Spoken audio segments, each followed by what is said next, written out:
because you have lots of work. You understand? Yes, mister.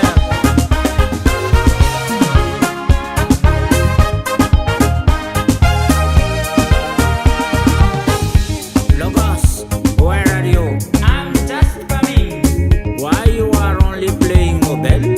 My mama is calling me. No, this is not my problems. Okay, okay. I'm sorry, mister.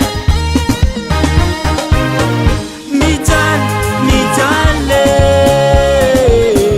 Anteng-antani lavitana rosa mama Sahirange